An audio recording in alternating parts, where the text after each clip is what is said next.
Welcome to Wandering with Berto. I'm Berto, and today we're going to hike the Raspberry Mountain Trail, which is about 4.8 miles and a little bit over 1,000 feet elevation gain. This is in Divide, Colorado, not too far from Mueller State Park.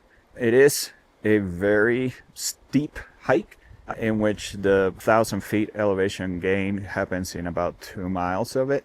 So it's very, very steep. Towards the end, there's some rocks that you have to maneuver through, and that makes it a little bit more challenging towards the very top. But you get 360-degree views from the mountaintop. Today I'm going to talk about assembling my dream team of doctors and practitioners from the western side of things all the way to some of the more alternative integrative approaches.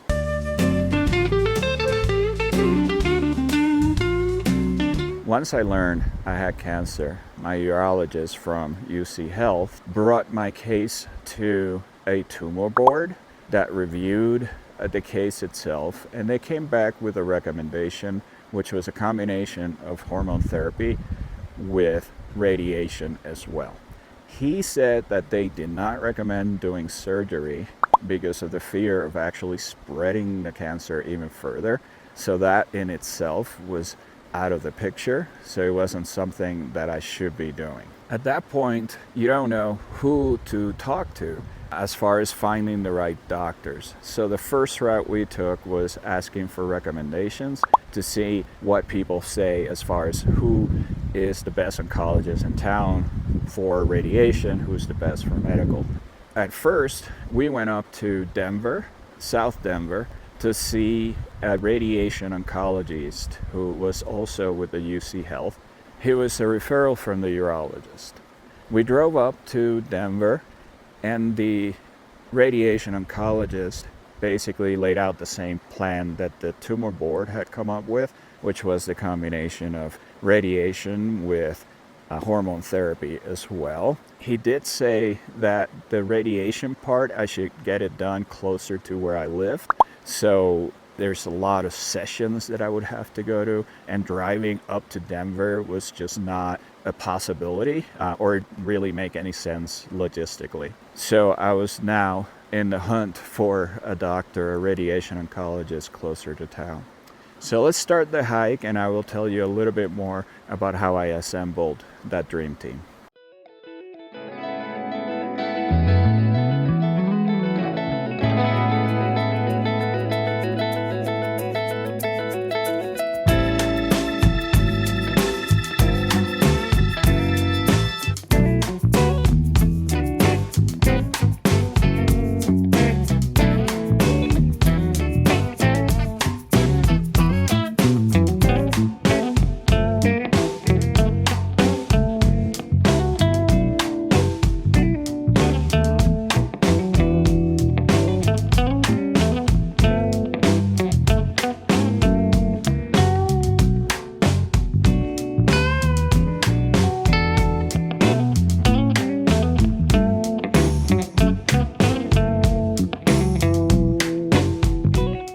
So I figure I would stop here.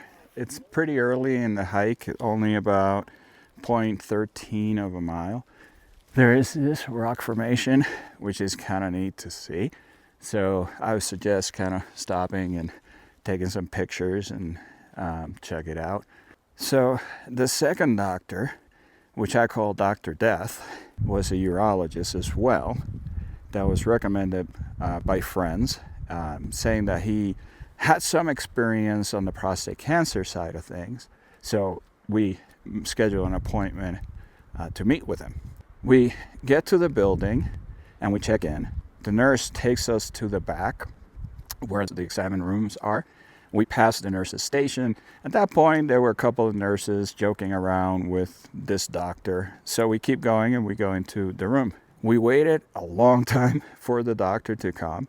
And when the doctor came in, it was the same doctor who was cracking jokes with the nurses. Obviously, he wasn't doing anything serious, but he made us wait quite a bit.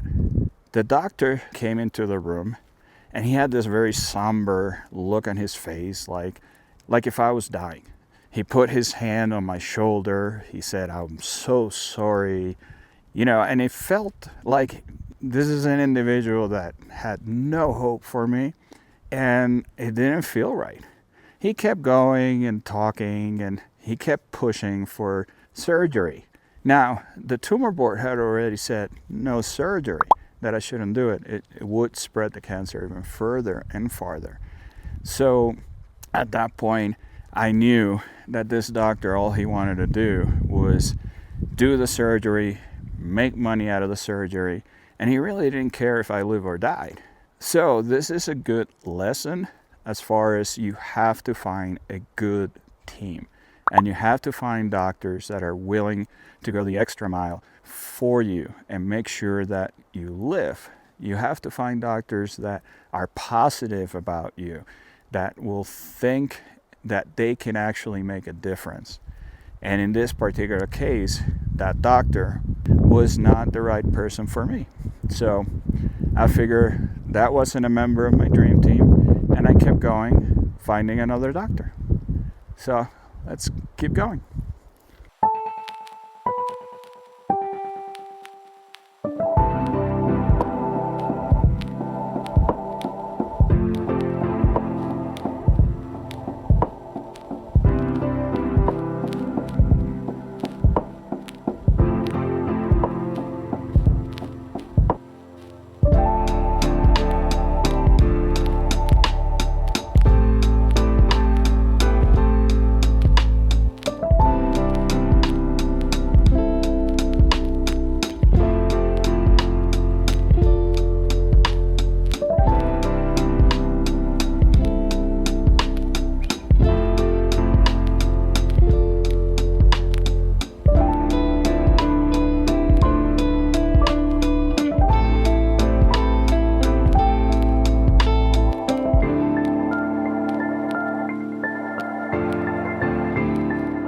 So I figured I would stop here, a nice little stream behind me, nice rock to sit on.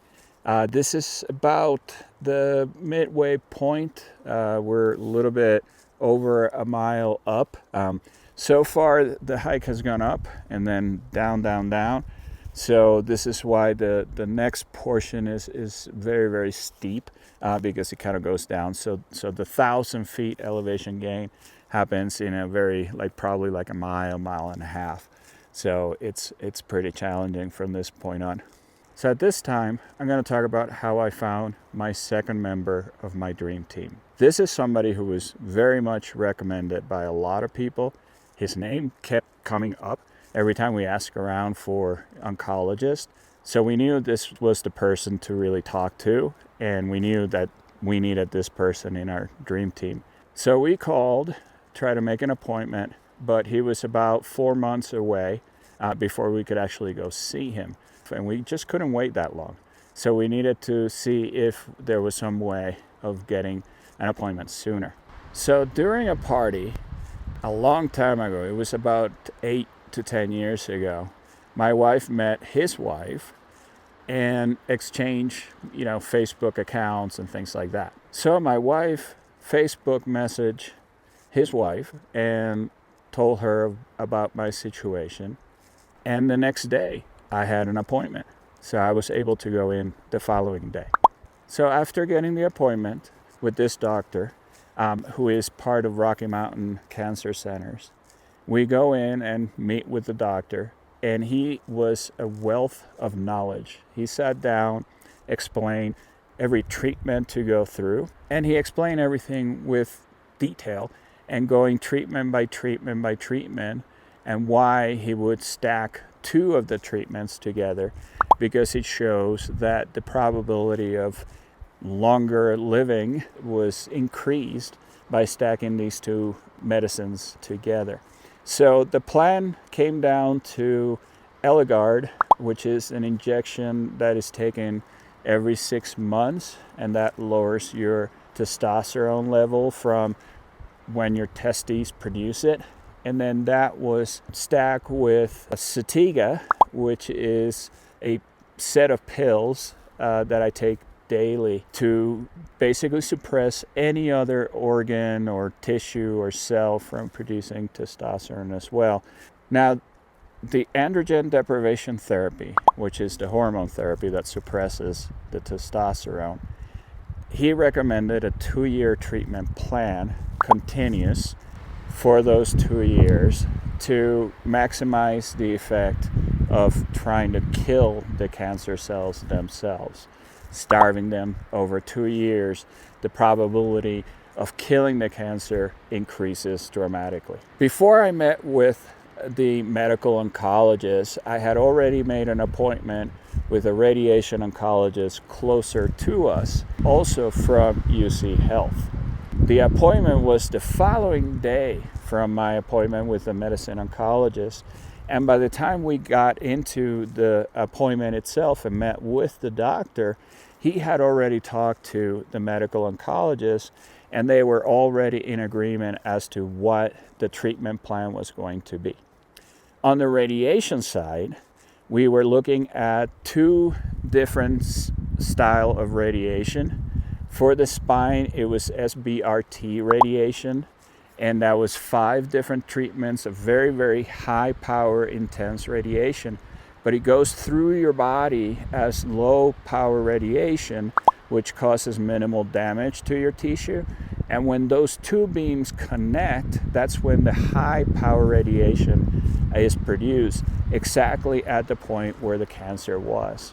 So that was 5 treatments, but it had the same amount of radiation as my other radiation therapy, which was the one to the prostate, and that was 28 treatments itself. The prostate one basically followed the whole prostate.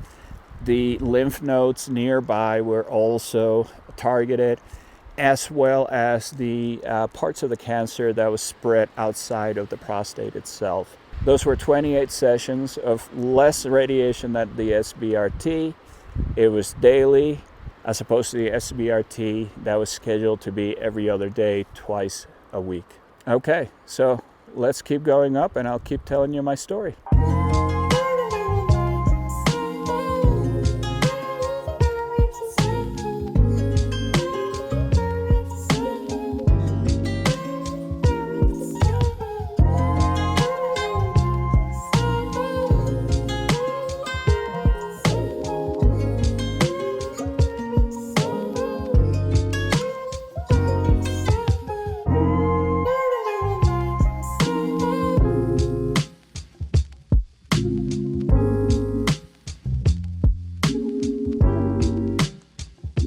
So over time, I added more and more people to my dream team. And one of them was an integrative oncologist out of Chicago that was recommended to me by Laurel's brother, Joe. We contacted the integrative oncologist in Chicago, made an appointment. It was all through Zoom, so it was all remote. We had multiple appointments with different people within his practice, and they covered a lot of different areas that basically together would be an integrative approach to cancer treatment. So out of those treatments, the first area that we talked about was nutrition. And in the nutrition side of things, it was very similar to what I was already doing based on some of the books and another doctor that I went to see. So I was already following that path. So the adjustments were minute to my actual nutritional plan. On the diet itself, we were looking at things to eat that would not promote the growth of cancer, and we were looking for things that would actually make it a worse environment for them to thrive while helping healthy cells get better. Another area that they talked about was actually exercise. Now, when you're in androgen deprivation therapy, there's a couple of things that happen. First is it eats up your muscle, so you start losing muscle mass. The second part is it actually impacts your bone density, so you get less and less bone density. And then on top of that, it creates fat, particularly belly fat, as you can see a little bit on my end. Now, to combat that, you need to do a lot of exercise. And exercise is kind of split into two areas. The first is some resistant training, basically weights or bands or anything that could build up or retain muscle. You're really not going to build up muscle during this period. You're really just going to exercise just to retain what you have, because you're not really going to bulk up like you usually can. The second part is cardio. And cardio is basically a high impact cardio with periods of rest in between. So you basically do a lot of exercise, get your heart rate up. It should be above, like for me, it was above 135. And then you take a 3-minute break just to lower it down. And then you exercise again. And you do that 3 times with 3 different cycles, exercise, rest, exercise, rest, exercise. And then, of course, rest. Another area that the doctor recommended as something that we need to look into is really the mind.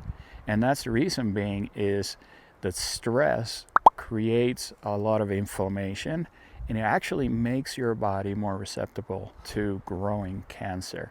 So stress is something that needs to be handled and needs to be addressed.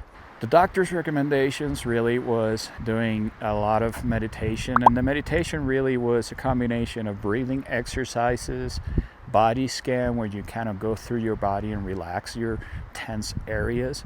And then there was another part which was visualization, which is when you start thinking about the future or things that you might want to see as you get older and things like that. So you're really almost manifesting what you want to see in the future. The last part of the whole package was supplements. And I take a lot of supplements in addition to the medicine and eating a healthy diet and exercising and of course meditation. And the supplements prescribed, some of them were from the doctor themselves, was really things that target cancer in a molecular type of level. So it allows for healthy cells to stay healthy. It kind of makes the cancer a little bit more struggling to survive. And in that process, what it really does, it allows you to handle the side effects of all the treatments, because radiation has a lot of side effects and ADT also has a lot of side effects. So let's keep hiking up. We did part of the ascent, and now we're going to hit the more difficult part of this whole hike, and then we'll talk on the top.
So we made it to the very top.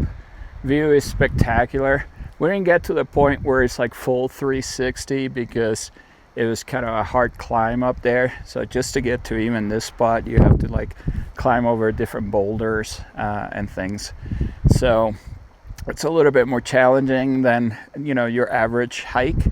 But, the payout is amazing. I mean, you can see all the plains and then all the mountains back there. Those are probably the collegiate peaks.